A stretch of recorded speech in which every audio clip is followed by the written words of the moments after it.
Politique. Visite du chef de l'État dans le district des Savanes. Construction de la nation ivoirienne. Ouattara pose les bases depuis le district des Savanes. Qu'est-ce qu'une nation? À cet intitulé interrogatif du célèbre ouvrage d'Ernest Renan, l'historien et philosophe français répond par ceci. Une nation est une âme, un principe spirituel. Deux choses qui, à vrai dire, n'en font qu'une, constituent cette âme, ce principe spirituel.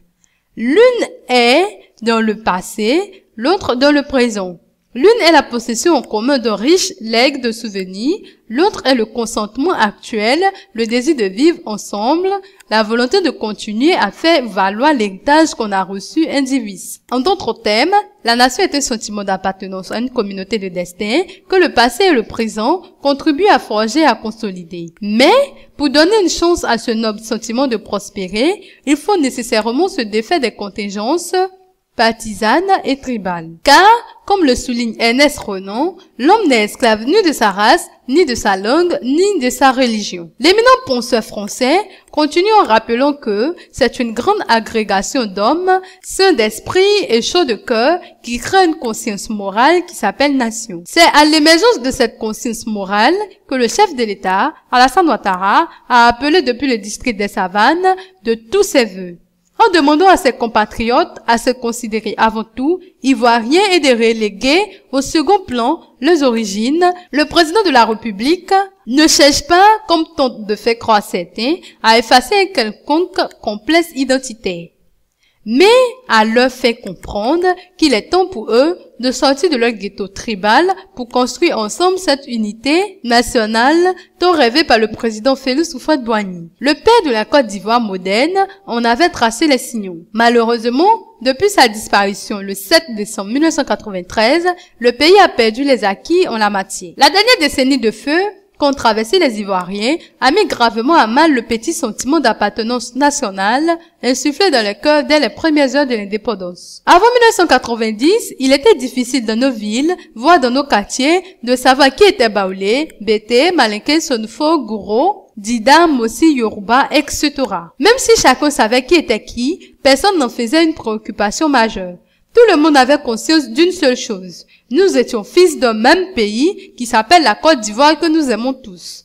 C'est à cette Côte d'Ivoire de Félix Houphouët-Boigny que le président Alassane Ouattara nous appelle à revenir. Il est vrai que, lorsque survient une crise, le bouc émissaire tout trouvé est l'étranger. L'Allemagne nazie s'est révélée dans son aspect le plus hideux et abject pendant et après la grave crise économique de 1929.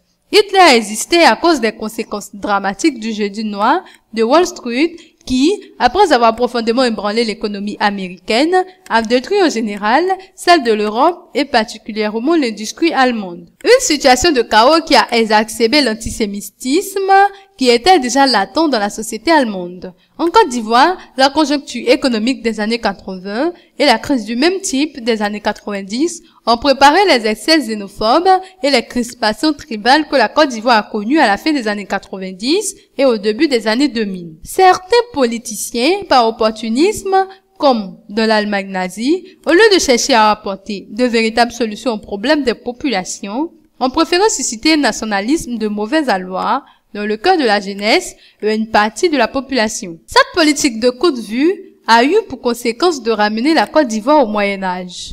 On est subitement passé de la nation ivoirienne en construction à la Côte d'Ivoire des tribus. Une régression dramatique qui a failli coûter à ce pays son droit d'exister en tant qu'État. Aujourd'hui, l'exercice auquel nous invite le président Ouattara, c'est de revenir aux fondamentaux enseignés par le père fondateur, à savoir la religion et l'ethnie d'accord. Mais la Côte d'Ivoire est la nation ivoirienne d'abord. Le Texan est américain avant d'être du Texas. Le Californien est américain avant d'être de la Californie. Le Breton est français avant d'être de la Bretagne. Le Corse est français avant d'être de la Corse. Et c'est cela qui fait la grandeur et la force des États-Unis d'Amérique et de la France. Ouattara veut que cela soit ainsi en Côte d'Ivoire et pour les Ivoiriens, car c'est dans l'ensemble que nous pourrons relever le pari de l'émergence à l'horizon 2020, non pas dans l'adversité, mais unis dans la diversité.